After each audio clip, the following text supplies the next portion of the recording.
Are you afraid, maybe even desperately afraid, of the relationship you have with your partner ending? Have you ever tried to stop someone from ending a relationship with you? What fear is being triggered when we think about losing a relationship? Hi, I'm Michael Clark with the Ananias Foundation.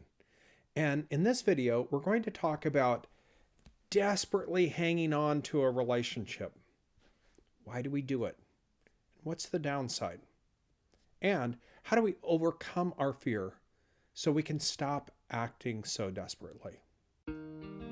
If you want to stop causing harm in your relationships, you're on the right path. This is Journey of Change, a video series to help you become the safe, loving partner you were meant to be. We've all heard stories of people who were desperate to hang on to their relationships. When their partner wanted to leave, end the relationship, or filed for divorce, they blew up. Sometimes they tear their partner down emotionally to prevent them from leaving by telling their partner things like, "No one will ever want you," or "You'll never be able to make it on your own." Other times, they threaten them if they leave. Still other times, they block the door or take some other action to try to prevent their partner from going. Maybe this has been your story. The attempt to desperately hang on to a relationship is a common issue for those of us who have been violent or abusive with our partners. Studies show that having one partner attempt to leave an abusive relationship is one of the most common triggers for domestic violence, often producing some of the most violent reactions.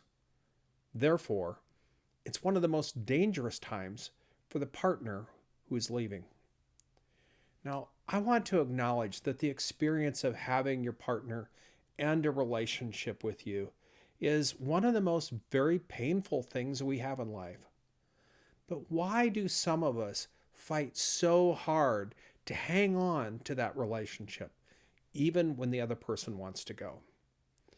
When we look more closely at what's happening inside us, we discover that we're interpreting our partner leaving as an indication that there's something wrong with us. We think it's confirmation that we're a failure at relationships or we're not very desirable. It's probably triggering one of our greatest fears, that we're not worthy of love. We may add to this story all kinds of terrible outcomes. We'll never find love again. We're going to be alone forever. Our happiness in life is over. But are these thoughts really true? Not at all. These are our thoughts, but not the truth. What happens when we have all these terrible negative thoughts is that we may try to stop our pain by trying to control the other person. In doing so, we risk crossing the line into doing harmful and abusive things, such as attempting to prevent our partner from leaving by belittling them or threatening them or physically preventing them from going. Now, while controlling behavior might work in the short term, none of these are strategies that are ever effective in the long term. Controlling a partner never leads to happiness because deep down, we'll always question whether that person is with us because we're controlling them or if it's a genuine desire to be with us. Worse is that our behavior does severe damage to the relationship. If there ever was any possibility of reconciling, we made it even less of a possibility by being controlling.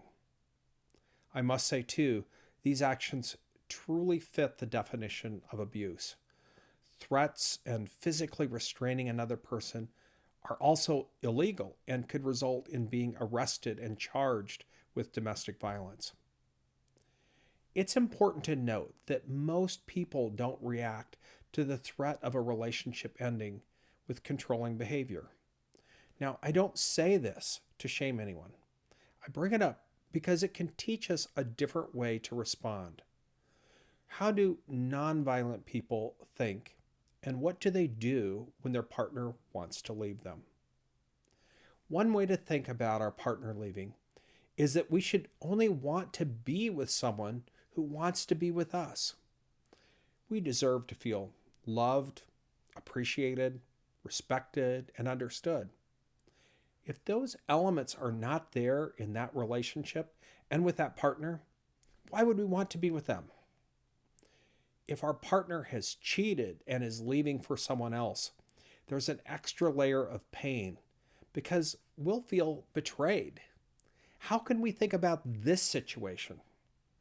One way is to consider that their actions really don't reflect on us.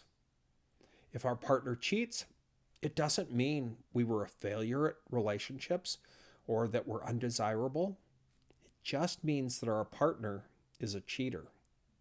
Thinking differently about our relationship ending leads us to a better, nonviolent response. Sure, it hurts to have relationships end against our wishes, but this kind of pain is part of life. We don't want it, but then again, we don't always get to choose.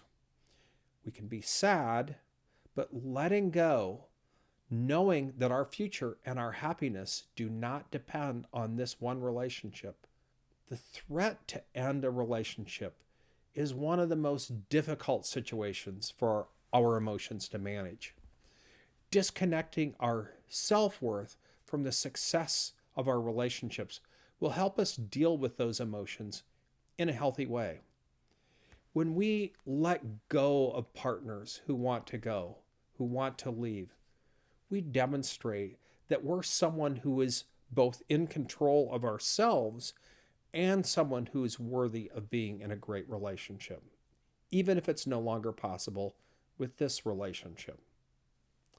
I'm Michael Clark with the Ananias Foundation, and I hope you found this discussion about desperately hanging on to a relationship helpful.